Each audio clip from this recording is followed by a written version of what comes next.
What is going on, everybody? Sean Pierce Johnson here, back at NAMM 2018, and I bumped into my friend Daniel from Ibanez. We're GuitCon buddies. This is the weirdest part of this NAMM show, is I'm running into everybody from GuitCon, and all of a sudden it's like I have this new crop of cool new friends. Yeah, that's pretty exciting. I mean, it's like GuitCon 2.0 here, right? Exactly. There's a GuitCon reunion tonight at Warwick down the way, and maybe we'll see a little bit of that later.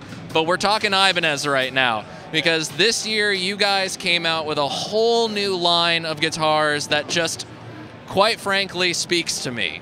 And we have to give major props to our fellow GuitCon cohort, Tom Quayle, with the introduction of his signature model, and then Martin Miller also making an appearance. So let's talk about these cool new signature models, and we'll move on to the standard line. All right, sounds like a plan. All right. Both signature models basically have the same core features as the standard models, like the regular Prestige line. The main deviation from the standard line is the body wood. So Tom chose a monkey pod top. Monkey pod top. I thought it's something you can smoke, but actually it's a pretty gorgeous looking wood. I mean, you just have to check it out. It's pretty nice. He went with the HSS configuration. So he got 9 different sounds, pretty nice guitar. He's got a slightly different neck profile. I think it's a little bit thinner than the regular one. And apart from that, it's all standard. Aztec wood, it's got stainless steel frets, loom inlays, Seymour Duncan Hyperion pickups, the new Goto 1802 bridge with a narrower string spacing. And that's basically it. So I think the main part for his signature guitar is really the combination of all the body with the monkey pod top. I think the monkey pod top is the really unique part, because I know I've spent some time in Hawaii recently. That tree grows there. So I've seen these huge trees and never would thought I would see it used as a tone wood. And here it is now as a tone wood on Tom Quayle's signature model. And it's pretty awesome. It does. It's got this really cool, like, longer grain mahogany look to it. We'll get some close-ups for everybody so you can see this, but this is really a stunning guitar. Now we move on to another one of our GuitCon friends, and that's Martin Miller. He's got another AZ-based signature model, so give us the rundown on this. Well, like Tom Quayle's model, it's also featuring the same specs as the regular AZ series, but Martin made a very smart move because he's into that kind of mahogany tone. He always gravitated towards playing guitars that have that mahogany kind of MIDI sound that's very well defined. So he went with a very classic combination of a thick maple top and a mahogany body. So this is the sole guitar in the AZ lineup that has that classic combination and also has a stunning top. I mean, this trans aqua blue finish and the AAA top is just gorgeous to look at. It really is, that deep set flame, especially with the color. All the grain just really pops out. Yeah, and the guitar, depending on the light, it always looks different. Sometimes a little bit greener, sometimes it looks like the ocean.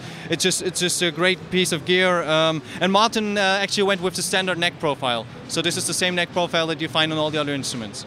And now follow us as we go walk around the booth.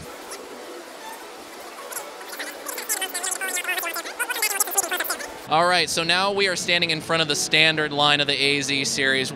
Now, I kind of look at this line, and to me, this has the classics of Ibanez and the classics of other brands that soften the sharp edges.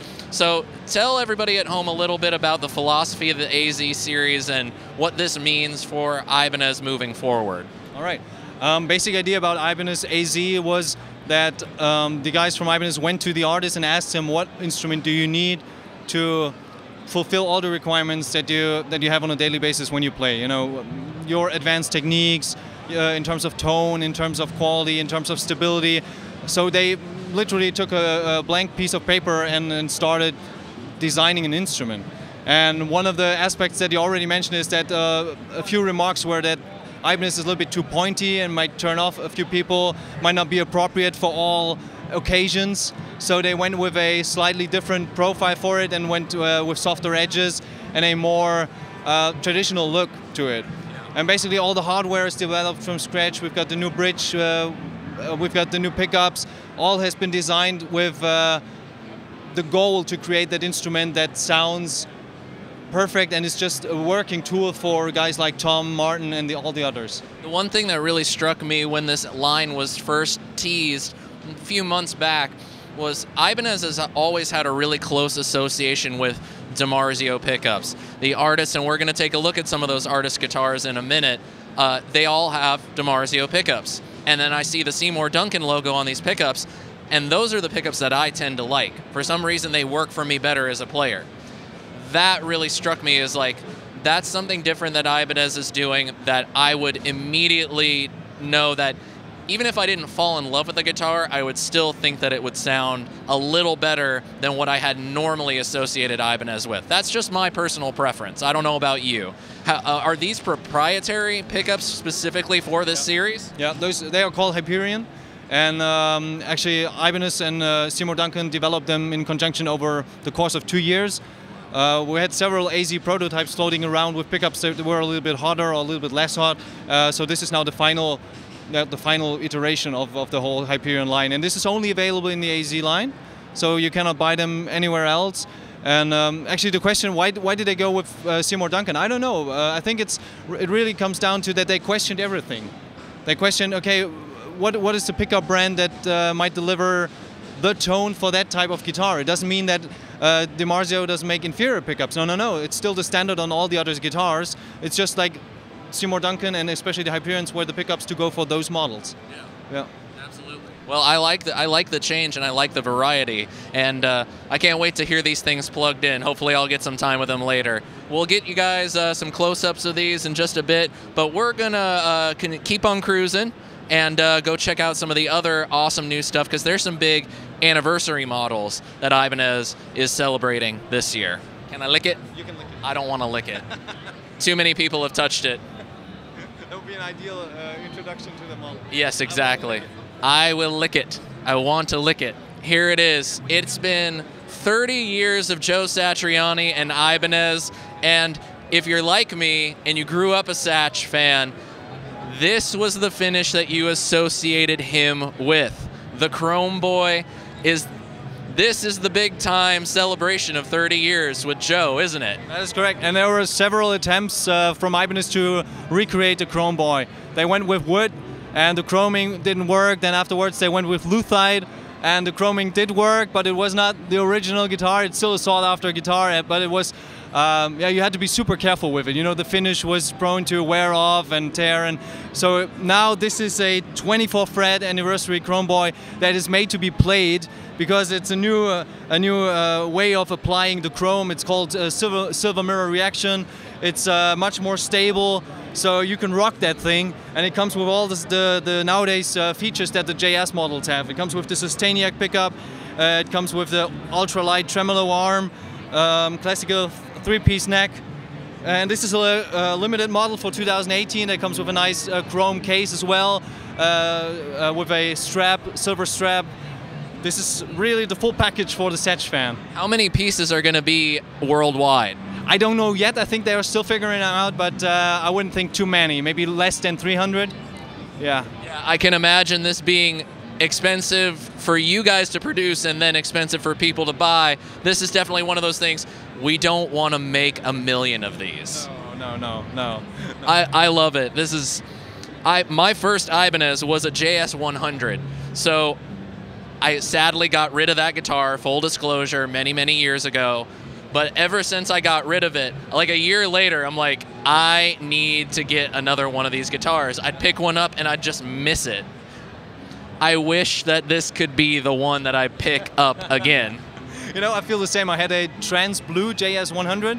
It was like only produced for 2 years, and idiot that I am, I sold it one day.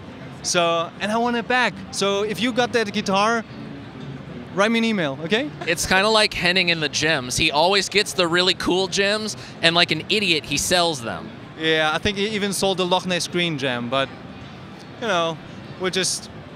And he acts like he's an expert. Yeah. Love you, Henning. Okay, I'm a Paul Gilbert fanboy. The PGM 301 is currently the only Ibanez in my collection. Maybe we can change that soon. But the Fireman, ever since you guys brought out the first limited run one, I've just been like, yes, everything about it. The look, the aesthetic, and especially that first neck shape, that was a baseball bat of a neck. But you guys have refined it, and you've put out a new version this year, and we have the FRM 200 WHB. Yeah. Tell us a little bit about this new version of the Fireman. Well, that's Paul's new favorite, basically. It comes in white blonde with his new Dimarzio Pickups that sound incredible. I think he already uses it on tour. Yeah. And you got to check out the neck, because it's less clunky than in previous versions, but it's still that kind of baseball meaty. It's meaty, yeah. It provides that kind of, yeah. The interesting balance of this neck shape is how thick it is, but then you play on the fingerboard and it's incredibly flat. Yeah. So you can do all that like fast, shreddy stuff that you would associate an Ibanez guitar with, but if you're someone like me who likes the more classic neck shape and likes to have a little bit more meat in your hand, somebody's going to make a joke about that.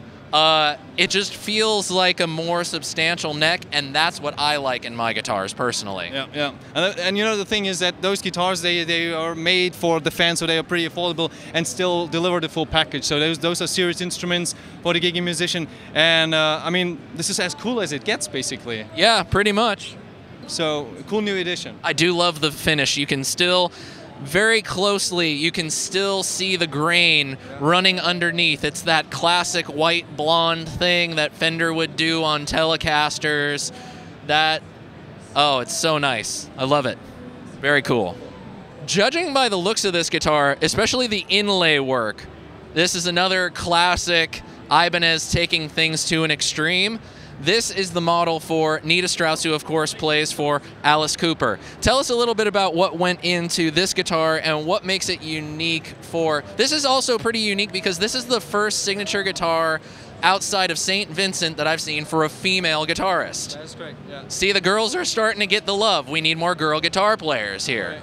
Yeah, actually, we're also asking what took them so long, because Nita has been a Ibanez artist for so long, and she has a pretty similar LA custom shop guitar, and now everything materialized into her new signature model that comes with her new Hurricane pickups from Dimarzio.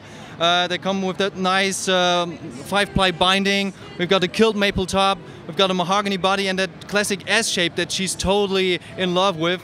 I mean, she really plays everything on those guitars, and it shows how versatile they can sound. She's got the true velvet in the middle position, so it's a classic for her. We've got her signature inlay, that kind of heartbeat thing, ebony fretboard, and the nice matching headstock that just says Jiva, which means soul. So that's really her instrument. So she's in love with that. She already checked it out yesterday, and she was smiling like nothing else. So that's what you want in a signature guitar. That when they start to go into production, that the artists themselves can pick it up and just be like, "Yup, I would take one of these out on the road with me." She does. Actually, Nita, when she's on the road, she occasionally drops by music stores, and then if she finds a nice guitar, she will just pick it up and play it. So she's not a person that needs a super customized or super, I don't know, high-end luthier guitars. She really sticks to the standard line that Ibanez produces, because that quality is already pro level. Yeah. So she plays what she likes. She plays what she likes, yeah. And she has a good taste from my point of view, because this is a pretty nice looking guitar. Yeah, it's very classy. It's the quilt top with this finish, which kind of, to me, is like an aged yellow going out into the black. That's a very unique combination. Like a little bit butterscotch blonde, go to a little, it starts to get a little green and diseased looking, and then goes to black. You have to see it in person. The camera might not do it justice, but it looks phenomenal. All right, so we got another new signature model sitting right next to Nita, and that comes from, and I swear to God I'm not gonna be able to pronounce his last name, but it's Kiko. You know him, he's played with Megadeth, he's played with Angra. He is a beast of a player, and he's got a brand new signature model for this year in this really killer, like, Ghostbuster Slimer green finish. It's so cool. Let's pick this thing up and let's show the folks at home what we got going on here. Yeah. I mean, this is the first Kiko guitar that is not an S-type. Like, we have the kind of saber shape for several years already, and Kiko played that on stage all the time. And for the Kiko 200, he went with an RGA style. So this is an RG body shape guitar with a maple top, or a beautiful maple top kilt style in that kind of, like you said, a slimy green finish that looks just amazing. But there are several pretty interesting tweaks that come with that model. If we turn it around, you see the recessed input jack. Okay. That's pretty unique to this model. He's got the coil tab for the Dimarzio pickups that go with the model. The neck is scalloped from the 19th to the 24th fret, so it's pretty much like the gems as well, for easier bending on the higher registers. We've got the locking tremolo, a nice, I think it's a rosewood fretboard, and a Wenge maple 5-piece neck. So this is the full package. It's a made in Japan guitar, a high-end model for him. He will play those models live, and I can't wait to see him hit the stage with these, because in the stage lights it will be amazing. Even in just this light, it looks great. Yeah. Okay, this is another big anniversary for Ibanez. It's 40 years of Paul Stanley and the Iceman. Daniel, you guys have some really cool pieces in this case behind us. We're gonna get some close-ups for you right now. Let's talk a little bit about what we have here in this nice enclosed glass case. Yeah, those two on the left are on loan from Paul himself, so he was friendly enough to provide these for the anniversary. And what you see on the left is one of the original pre-production prototypes. And we discussed earlier, it's pretty interesting that they already nailed it right from the get-go. You already have that bone brass nut, you've got that incredible design, the shape is already spot on, so this was pretty much what started it all. And from there it just took off. So like when you go to the middle, you've got that cracked mirror guitar, which was also a little bit of pain in the neck for Ibanez to create, because Paul really wanted to have a shiny guitar that reflects all the stage lights and, you know, put him in the spotlight. So they had to redo it several times to really get it done, and also make soften the edges so he doesn't rip his hand off while playing the guitar. And this one has all the grease and all the, you know, the sweat from the stage, and even some milky places where the arm usually is put on. So this thing has been toured and played several times, and it's a piece of history, a piece of Paul Stanley history. Piece of rock and roll history. Piece of rock and roll history, yeah. And then the special one really is the guy at the very far end. Diamonds are a girl's best friend, I've been told. Absolutely. Those are 1,400 rhinestones, all put on the top of this guitar by hand. That's amazing, isn't it? Yeah. So this is like the same regular 3-piece maple neck that we have. It's a mahogany body with a maple top and the rhinestones on top of that. We've got Seymour Duncan pickups. That's pretty much the Paul Stanley model for someone who wants more bling than you can imagine. So you got to check that out, especially on stage. With a price to reflect it, by the way. No offense, but that is one expensive looking and expensive guitar. That's right. They come from the Sugi custom shop. You can see that on the stamp that is on the bottom of the neck. So those are all handmade and crafted by the finest luthiers. So this is just as good as it gets when it comes to Paul Stanley guitars. There you go, 40 years of Paul Stanley and Ibanez. And we've seen a lot of Ibanez, and I hope you guys have enjoyed this look at what Ibanez has coming in 2018. Daniel, thank you so much for the walkthrough. I really appreciate your help. See you next time again. GuitCon. $66. Yay. Well, there you go, everybody. You know what to do. For more NAMM coverage, you click that subscribe button, and I will see you all real soon.